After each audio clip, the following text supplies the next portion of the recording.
When you know that somebody's going to come help you if you're in trouble, that knowledge gives you hope.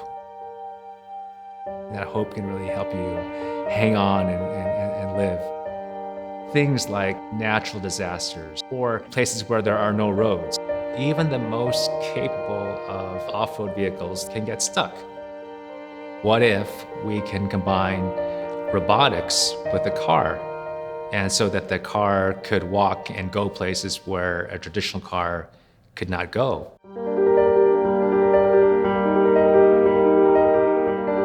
Elevate is a car that can walk.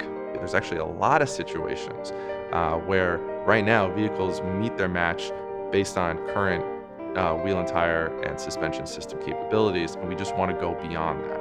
And as soon as we start to paint a picture of some of these use cases, the light bulb goes on. If a car could walk, can it go farther and reach more terrain on Earth than a traditional just rolling vehicle?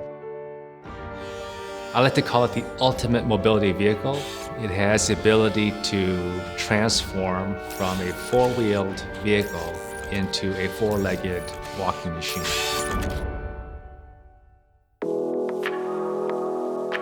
The mission of Cradle is to be the hub of innovation for Hyundai Motor Group. This hub is actually a network of offices to help facilitate and be the catalyst to accelerate the adoption and the use of technology, helping Hyundai transform from an automotive-centric manufacturing group to one that's about smart mobility, smart transportation. Sundberg-Ferar had been working with Hyundai on a few mobility projects. They were helping us understand emerging technologies. They were looking at battery electric vehicle platforms and emerging robotic technologies. They came to us and said, we're just interested in this idea of a car that could just go beyond standard limitations, go anywhere. And so the question started to become, why do you need this? Why do you need a car that could walk?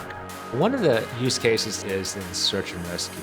We wanted to have the ability for the interior seats of the vehicle transform from a seat into a stretcher that can be used by the rescuers to lift and carry a person back into the vehicle. We wanted something that was both lightweight as well as structurally stiff, and on top of that, cost-effective. I wanted to explore other technologies, in this case with Autodesk, about the use of internal structures within the frame of the seat itself that could provide a very high efficiency of stiffness. Math, in this instance, is beautiful. What is super unique about this vehicle that no other robotic vehicle does, where the vehicle can move into reptilian or mammalian mode and still fold up and drive like a normal vehicle. So we need to create lightweight legs that are strong and robust, can handle the torque of the electric motors we're using, and try and lightweight the package. And we've used some Autodesk generative practices on that.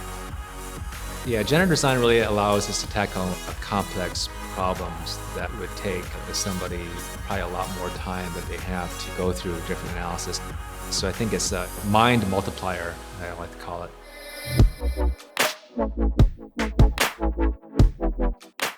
The software is helping us make an educated decision. It's forcing us to look at the different manufacturing techniques. 3D printing versus cast magnesium. There's different cost factors, there's different strength performances between the two, there's timing implications.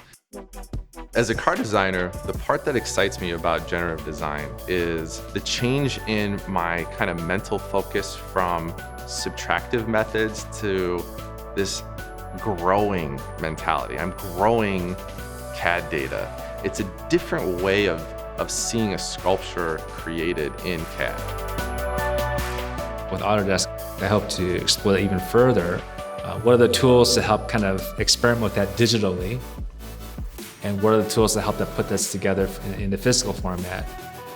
And how do we iterate that, rapidly? So I'm looking forward to the day that we can elevate from sort of the concept of today to the experimental prototype of the future to the product that can be out there in the field helping people.